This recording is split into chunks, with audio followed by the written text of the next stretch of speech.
Vai fazer parte da nossa vida. Nossa jornada de fé é uma jornada de combate, é uma jornada de muralhas adiante, de barreiras, mas nós ultrapassaremos. Estar fora da vontade, da direção de Deus, gente, é estar fora da manifestação de Deus na nossa vida. Eu quero dizer para você, Deus, de antemão, antes da fundação do mundo, Ele providenciou um caminho para mim e para você. Sábio, abençoado, eleito é aquele que descobre isso, é aquele que busca isso, é aí que eu quero andar. Esse é abençoado. Eu e você precisamos nos entregar a Ele, entrar nesse veio aí dele, cair nessas águas e deixar ser levado por Ele, porque esse exercício da fé, sendo levado por Deus aonde nós precisamos ir, porque Ele já direcionou, vai me dar vitória sobre as trevas.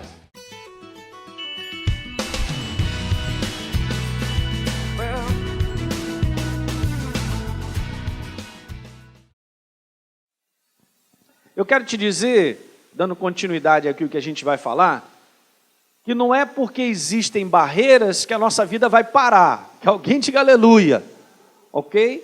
Porque o propósito de Deus não para. Deus, Ele tem um plano e um propósito para a tua vida e para a minha.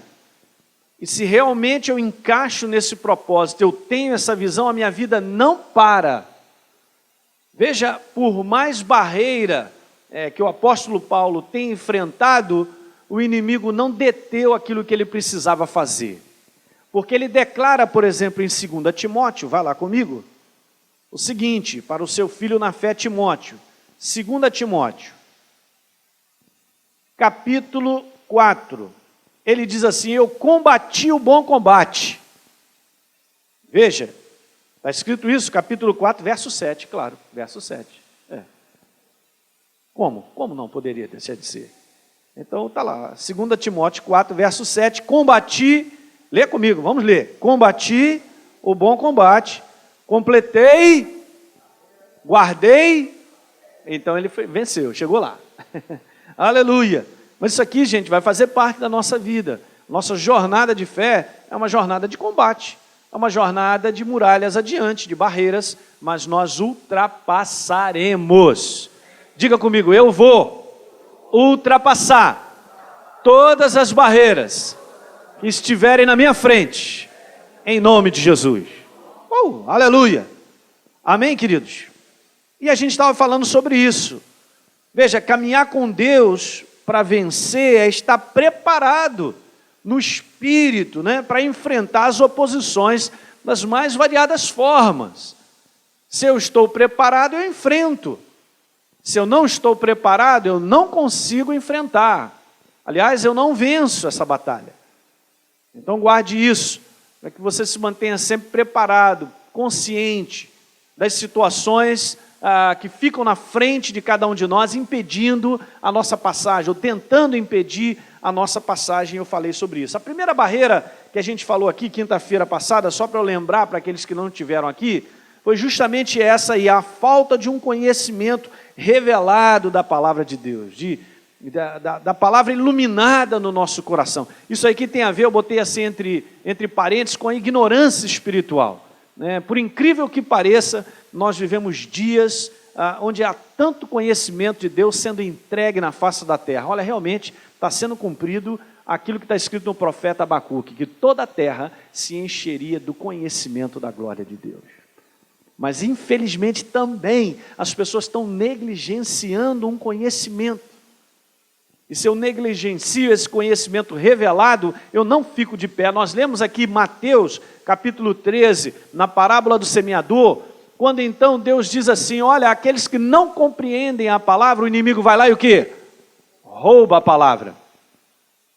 E se a palavra ela estiver roubada, ela não estiver inserida em mim, ela não estiver muito bem concretizada lá dentro, no concreto mesmo, eu não posso andar, eu não posso vencer as trevas. É uma operação diabólica, roubar a palavra, roubar o conhecimento de cada um de nós. Também o solo que produz, Jesus declara lá no verso 23 de Mateus 13, é o solo que compreende, que ouve e compreende a palavra.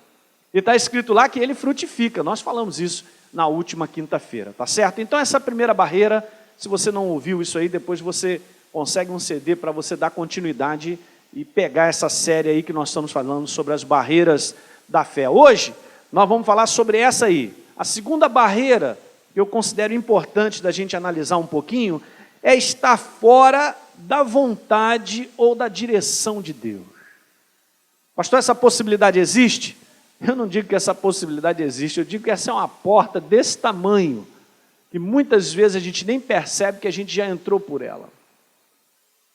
Estar fora da vontade e da direção de Deus, gente, é estar fora da manifestação de Deus na nossa vida. Alguém está compreendendo isso aí? Veja que coisa interessante em João capítulo 14. Aleluia! Mas aí você pode me perguntar, mas pastor, eu sou da igreja, eu conheço a Bíblia, será que eu estou fora da vontade de Deus? Se eu estou em outra direção? Muitas das vezes pode estar. João capítulo 14, no verso 21, Jesus diz, aquele que me ama, aquele que tem os meus mandamentos e os guarda, né?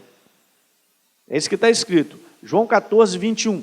Aquele que tem os meus mandamentos e os guarda, eu vou repetir, aquele que tem, oh aleluia, diga eu tenho, os mandamentos e os guardo, esse é o que me ama. Essa declaração é minha, do pastor? Não, é Deus.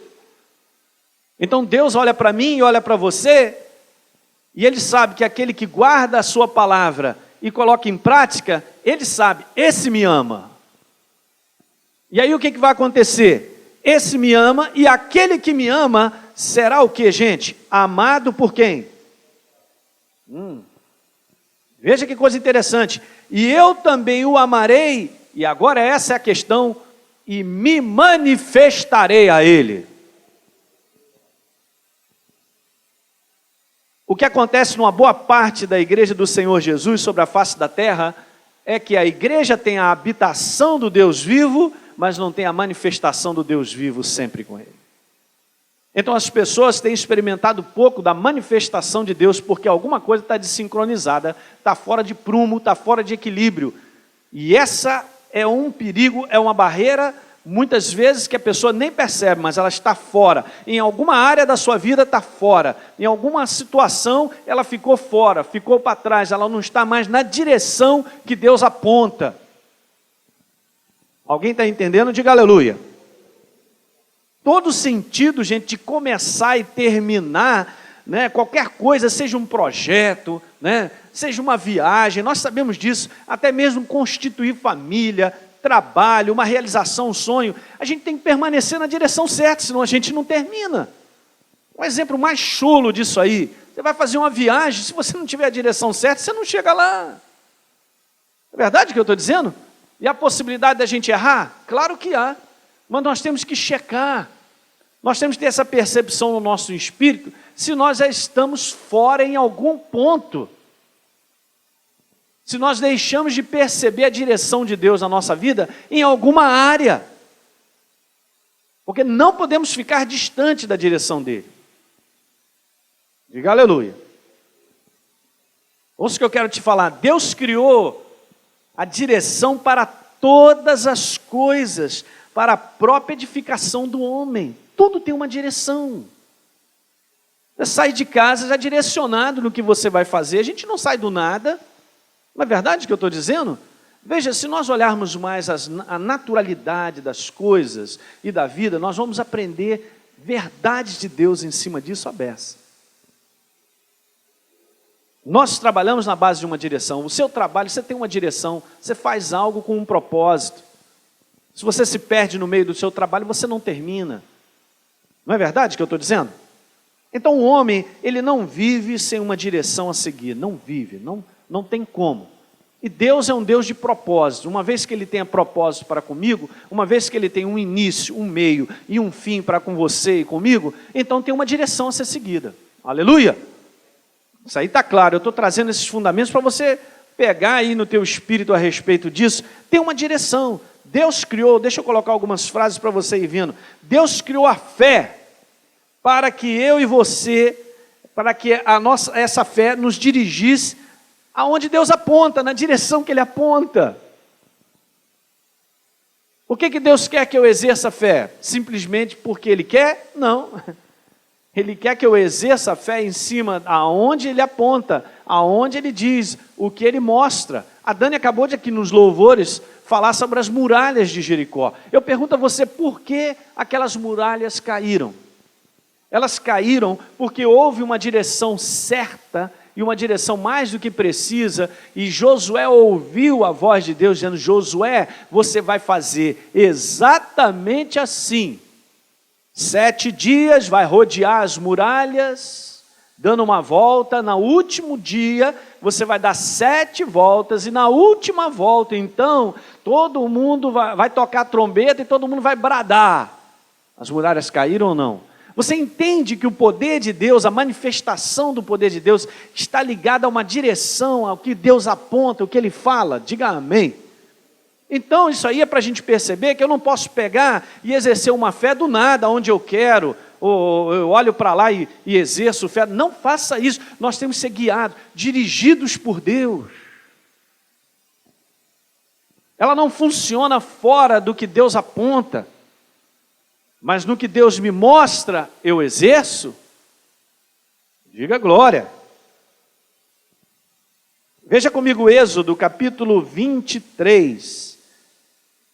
É o que fala em Deuteronômio 1 também, no Velho Testamento. É um exemplo sobre direção. Êxodo 23, é lá no Velho Testamento. Êxodo 23, verso de número 20. Veja, aí está escrito assim: eis que eu envio um anjo diante de ti.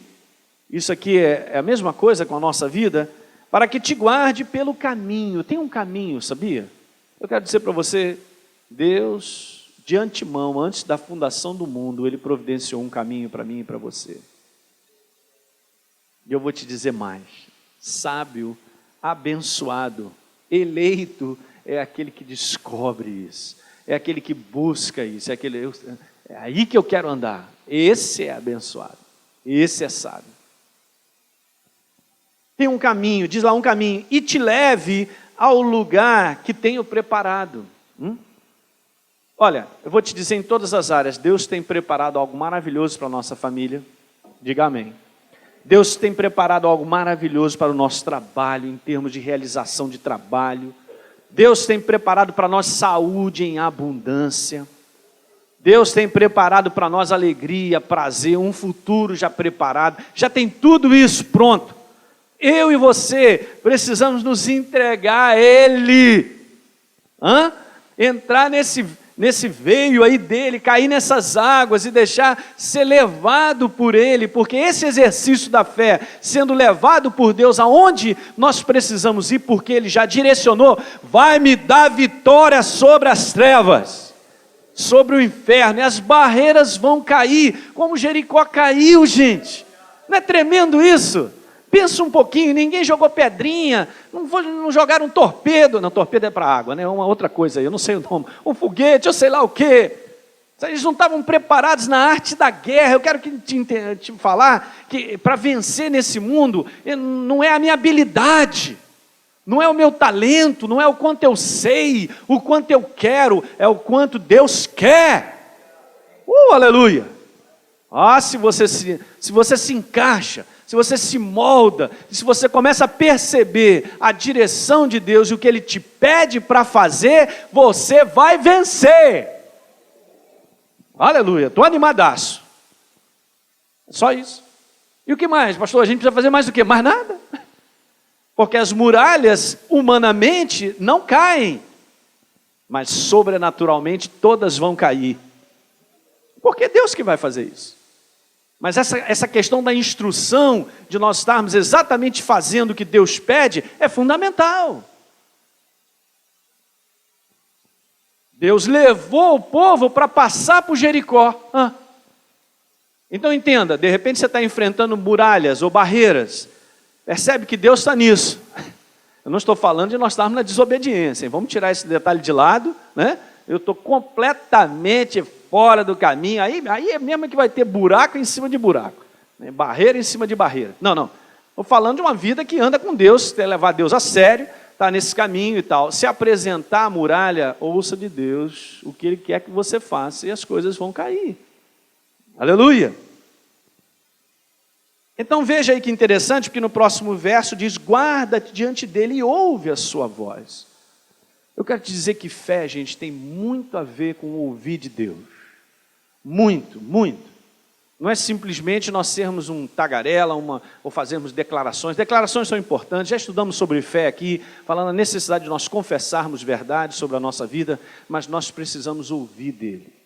Nós precisamos da direção dele para fazer, para falar determinadas coisas. A gente precisa disso. Diga aleluia. Tá certo? Então, a fé que vence as barreiras, alguém diga aleluia, é uma fé, eu coloquei baseada, mas é totalmente baseada na direção e no propósito que Deus tem para cada um de nós. Não tem como sairmos disso. A igreja do Senhor não pode andar fora da cabeça que é Jesus Cristo. Aleluia. Eu não posso isoladamente ter o meu parecer, as minhas ideias, as minhas razões. Eu vou exercer a fé que eu quero, como da maneira que eu quero e tal. Não funciona. Sem o manual, sem a instrução, sem a voz, sem a direção de Deus, a gente não faz nada. E olha que a crença que nós temos é poderosa.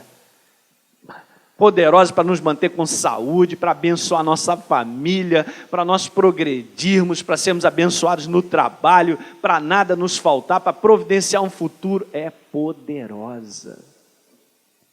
Muito poderosa. João capítulo 15, verso 7. Oh, aleluia! João 15. Que bom que você veio. João 15, 7, Jesus diz, se. Repete comigo, se. Não, se. Se permanecerdes em mim. Diga glória. E as minhas palavras permanecerem em vós, pedireis o que quiserdes e vos será feito. Aleluia. Que beleza. A segunda parte é o que nós queremos, mas a primeira parte é a condição, como diz aí, sine qua non. Ok? Qual é a condição? Se eu permanecer nele, e se as palavras de Deus permanecerem em mim, pedirei o que quiseres, será feito. Porque o que eu vou exercer não está fora daquilo que está em mim. Dá dando para entender? Veja a ligação que nós temos com a verdade, com a presença de Deus, para que a nossa fé ela funcione ao nós colocarmos ela em prática. E Deus mesmo disse, pode pedir o que quiser, vai ser feito. Aleluia! Glória a Deus, mas nós estamos ligados. Veja que coisa interessante, eu amo essa passagem, você já conhece, na escola bíblica a gente lê demais, né? 2 Crônicas, capítulo 27, verso 6. Eu só estou mostrando a ligação da direção, de andar junto, de ouvir de Deus, de executar a ordem de Deus, de ir pelo caminho onde Deus aponta. Tudo isso aí são sinônimos. 2 Crônicas 27, 6, assim Jotão se foi tornando mais poderoso, ele foi crescendo, gente. Nós queremos progredir, nós queremos crescer, mas ele só foi crescendo, progredindo, porque ele dirigia os seus caminhos segundo a vontade do Senhor seu Deus. Ele era cuidadoso para ficar na direção de Deus, ele era cuidadoso para ouvir aquilo que Deus pedia a ele para que ele fizesse. Diga aleluia! É só esse o cuidado que eu e você temos que ter. O mais Deus fará. Ele providenciará e muralhas cairão na nossa frente. Aleluia! Glória a Deus, é exatamente isso que acontece.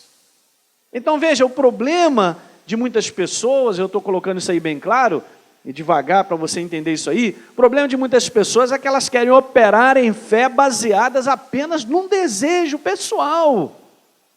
A gente tem que tomar um cuidado muito grande com isso.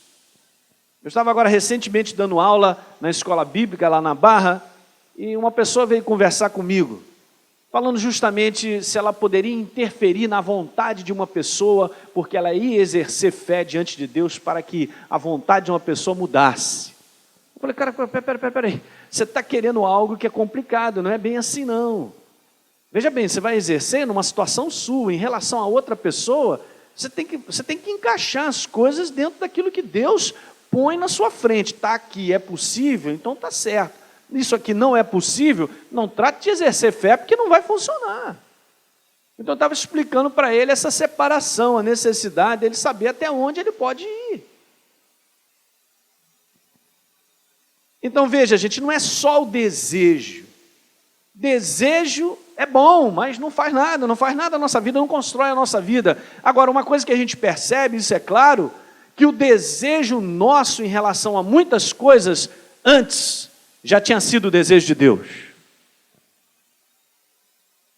Quantos querem viver com saúde? Deus já tinha essa proposta muito antes de você nascer. Olha que coisa tremenda. Quantos querem viver sem necessidades de ficar aí na miséria, no fracasso, na derrota? Ninguém quer. Não, mas eu não quero. Esse é o desejo de Deus, sempre foi. Então veja como Deus, ele conhece o coração do homem. Ele criou o homem, né? Aleluia, né? Ele sabe do que o homem precisa e ele sabe das coisas que agradam, que fazem edificação na vida do homem, e ele já havia providenciado isso antes para nós. Está dando para entender isso aí, gente? Veja que coisa interessante nesse exemplo simples de Marcos, primeiro capítulo. Marcos, primeiro capítulo, Marcos.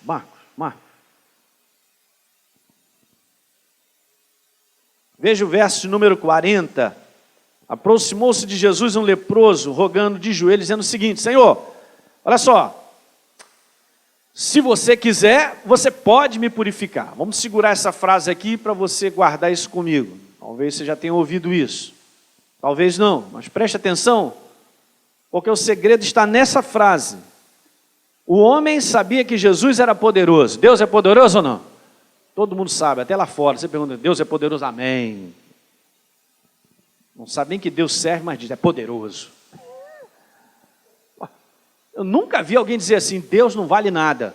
Alguém já viu numa Kombi aí por aí? Não, a gente sempre vê, Deus é poderoso.